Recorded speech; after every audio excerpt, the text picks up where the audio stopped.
湾走入了战略死胡同。执政者做仇中的发酵，透过仇中的意识形态去做台湾内部的仇恨政治动员，对美国过度依赖，又造成美国对我们虚所无度，相当于是强抢，是民进党的错误战略造成，贪赃枉法、浪费资源、破坏山林，非常严重。国民党能不能在没讨论到核心价值的时候形成共同合作，因为任务而合作，跟人民站在一起，人民挺我，我挺人，这就是国民党最需要的精神，这也是过去国民党最欠缺的内容。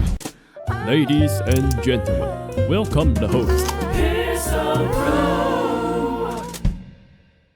到底我们内政到两岸的具体问题是什么？我们详述台湾目前的困境。第二个是更具体的建设，而这个建设的建议不是要建议民进党，而是要把国民党自己执政的14个县市给拉起来。第三个是让年轻人能不能对国民党有一点点兴趣。今天台湾问题的症结，恐怕就是因为我们的执政者他把所有的精力通通放在内斗跟内耗上面，而这里头他不断的去做仇中的发酵，不断的透过仇中的意识形态去做台湾内部的仇恨政治动员，而仇中也使得两岸关系降入冰点，打成死结。那两岸关系决定了很多，包括台湾的经贸战略，包括台湾的国际空间，它的影响是全面性的，把台湾带进了死胡同。丽文姐在回答问题就真的是犀利。台湾的困境是怎么来的？台湾的困境是什么？台湾走入了一个战略死胡同，就是我们没有办法和两岸媒合，然后呢对美国过度依赖，又造成美国对我们虚所无度，相当于是强抢，就是民进党的错误战略造成的。他等于说直球回答了这个答案。这就是中国国民党跟民进党最大的不同。我们必须中央党部要提供对于台湾区域发展的战略计划，协助我们的地方县市首长、地方政府找出了问题，就是区域发展该用什么战略。找出了和切的人，他认为是陈冲前院长，谁在制造问题？做不出任何的建设，不断的追加各种的预算，打着前瞻的名号，其实都是肉桶政治，被民进党的绿油有分官吃干抹净，把国库掏空了。但是你看到治水有成功吗？你有看到台湾永续发展？你有看到台湾的国土规划吗？你不但没有看到。李鸿源部长，我常常跟他深谈，我相信这也是他心中最大的痛。国土保育呢，我们看到整个南台湾的海岸几乎全部通通都被光电板给占据了，破坏生态，破坏地方的经济，而且还让黑金政治复辟。台湾的区域问题、建设不够的问题，更是贪赃枉法、浪费资源、破坏山林，非常严重。美浓大峡谷啊，这一大堆，民进党就是在地方贪污腐败、盗国土啊，各种挖，各种浪费国土，把国土变脏。所以我们有太多百废待举，执政之后还有民进党留下了多少的坑坑巴巴，多少的黑洞，必须处理，必须清除。年轻人非常的重要，这就是为什么国民党我刚刚讲了，不能再暮气沉沉，不能够再酱缸文化。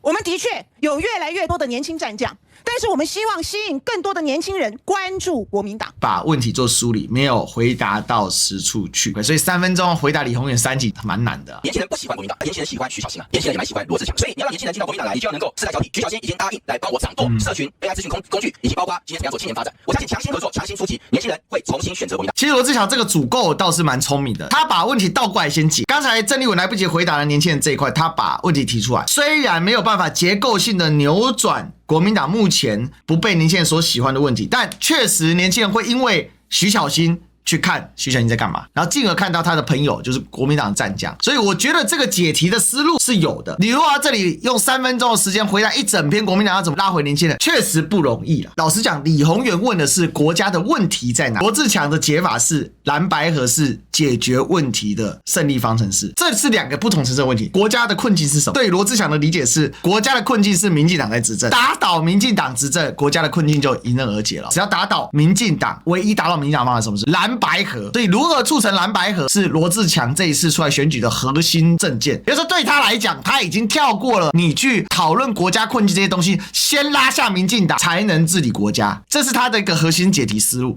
所以在这里面他的逻辑就是我直接进到蓝白合这个阶段，用蓝白合来讨论国家的困境问题，这是台湾的困境。其实郑丽文回答的是民进党搞事，民进党把台湾带入死胡同。罗志强回答是郑丽文后面那一段，你要怎么解决民进党啊？所以罗志强就是直接跳到蓝白合这个部分。那他怎么达成蓝白合呢？他就把他实际他怎么去推进蓝白合这件事情，他的一个实际的能力给拿出来。这些都是今天我们可以看到我过去的努力。蓝白合在国会很抱歉，是一个机缘。我跟黄国昌就是在所有各项法案当中并肩作战，建立深厚的默契和互信。蓝白合我会是一个恰当的桥梁。国政到地方的内政，我自己有因缘机会曾经在总统府服务过，所以我参战国政过。那我也告诉各位，今天最大问题像立委说的，就是赖清德。我们现在国事如麻，美国对我的威逼，两岸兵凶战危，诈骗横行。可是这个政府赖清德竟然每天心心念念忙着大恶霸，忙着司法大清算。为什么今天我要特别强调战斗力？因为没有战斗力，他就长驱直入。我们怎么守住民主、守住国民党？因为李鸿源是要你很确切的回答，你要怎么帮助14个县市来强化你的地方施政？这个是关键。馆长问题其实很简单就一件事如何让蓝白合真切的执行下去？我坦率来讲，我对于蓝白合的看法跟他们有一点是不一样的。蓝白合当然对我来讲，中国国民党我们要下架民进党，我们要跟所有的政党合作，也包括民众党。但是我们合作的动机是什么？是因为我们自己力量不强了，我们必须要靠白色力量才能够获胜。是不是我们认为我们国民党在年轻的党员太少，而民众党年轻的非常的多，所以我们需要白色力量的合作？这个起手式就是蓝白合不是重点，重点是国民党太弱，是因为国民党需要蓝白合，是因为国民党力量太弱。我的看法跟你们不一样，什么意思？因为不管郑丽文或罗志祥都强调蓝白合，而张亚中看起来他似乎不强调蓝白合。我相信这种理解都是正确的，但是忽略了一个很重要的一个现实：如果中国国民党自己不能够改革，自己不能够壮大，而只是把未来的胜利寄托在白色力量之下的话，你认为这种的合作能够持续吗？因为我个人认为说，做一个蓝白合，首要就是我们国民党自己要成为一个受人尊敬的一个政党，让国民党得到更多人信赖，愿意相信这个政党，而不是把未来的成功都寄托在要跟白色力量合作之上。如果国民党能够赢，那就不会有蓝白合。哇，这个是一个根本截然不同的态度。就我国民党够强，我就没在怕的，我自己干就对了，我干嘛需要民众党？但是这个问题里面最核心的答案是什么？最核心的问题是，好，那你要怎么变强？我认为蓝白合包括跟其他友党的所有合作，我们必须由下往上，慢慢的推动。第一个呢，我们必须在相关的议题跟理念上，我们建立共同的一个信念，然后在这个过程中，我们慢慢培养大家的一些感觉，培养一些大家的一些相互的一些信任。我觉得这样下去的话呢，对于蓝白合或者国民党跟其他友党的合作，才会更为的一个坚强。从下而上来培养共同的信念，然后才有更加往前推进的合作。基层的事务上来合作，所谓的其他友党，我跟你讲，有什么其他友党？现在就只有3大党啊！你国民党跟谁合作呢？你不跟民众党合作，你跟梅花党合作吗？你跟新党合作吗？你跟统促党合作吗？你告诉我你跟谁合作？这是最大的问题。能不能在没讨论到所谓核心价值的时候形成共同合作？可以，因为任务而合作。这样任务合作，因为没有共同价值的交流吗？也不见得，但是能不能培养共同情感呢？是绝对可以。实务经验，怎么去实务推动问题？怎么实务去推动？老百姓其实有时候他来看你，他来找你，他只要一句话就好了，就是我挺你，谢谢你挺我。我觉得这个是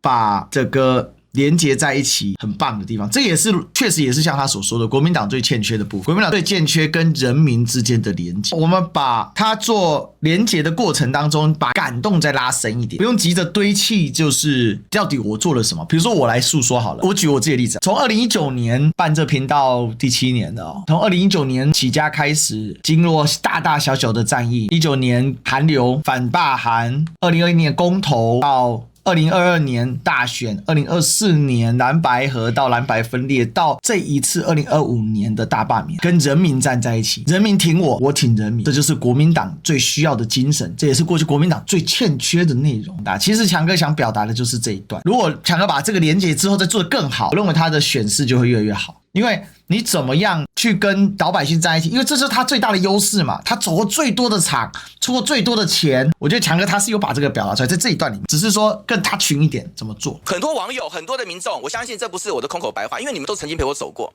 曾经在路边陪我睡过。这就是罗志强，我是用这颗心，用我骑水炮双脚，用我身体的所有的力量，在伸张国民党的信念。张老师，我们立文其实都是非常博学、非常有理念的人，理想要丰满，现实也必须很饱满。我们有很多理念信念，它不一定在这个时候社会大众接受，但是你要有勇气说服到让社会大众接受。不是我今天爱讲什么说什么，你就觉得所有社会大众全部要听你的，因为它有一个非常残酷的东西，叫做选举的检验，虚的转向实的。那张亚中老师基本没选举，那丽文姐呢有选举，但是没赢过，所以我觉得他抓这个角度还蛮刁钻的，而且并没有用批评的态度，而是把它转化过来。但如果在这里再加一些感动的一个地方就可以做一些更好的连结。但是划归最终在政党利益的核心，或在真正的政治实务上是什么呢？是你必须能赢，而这个赢才能带给人民真正的希望跟胜利，才能落实人民的盼头，让老百姓真正的出头。如果把它转换成这样讲的话，表达就会更有一种连结感。那这个连结感其实是我觉得是重要的。谢谢你把期盼放在我身上，我要把这个重要告诉大家。民众党不可能有任何的改变。我们国民党了不起，在议会里面表达我们强力的悲歌，但是民进党也不是省油的灯。所以我个人认为说，国民党当务之急，我们对内来讲，我们要内部的改革，我们要求变，我们让大家认为国民党是一个有党德、有党魂、有理念、有方向、有制度的中国国民党，大家愿意支持我们。国民党的内部的精神再造会比实际上，比如说蓝白合啊，面临实际问题的时候的处理，更是张亚中所重视。但是这个里面牵涉那个实际问题啊，那党德党魂要怎么重塑？虽然我的出身并不显赫，但是我也跟大家报告，感谢我的父母，也感谢这个国家。在过去中国国民党的执政底下，台湾可以是一个平等均富的社会，人人都有书念。因为完整的教育让我们可以翻身，所以我说我是一个有骨气、有志气，而且要争气的，在中国国民党、在中华民国栽培底下成长的孩子。今天中国国民党也要有骨气，要有志气，要争气给大家看。历史的重担非常的沉重，要做的事情百废待举，所以我才会强调大家共同的回到国民党的这个家庭。我很感谢，因为我的参选不断的有很多的朋友、新朋友说要参加国民党，要回来国民党缴党费。我相信热情已经重新燃起，因为大家看不下去，热情大家回归，国民党需要重新的凝聚起。那他没有讲自己，但是他又讲了自己，我觉得这个还蛮有意思。他不是说强调我做了多少，讲一个直白一点的，这一点的样技巧是在罗智强之上。如果就一个路人甲来说的话，郑丽文这种叙事方式会更吸引大家来听。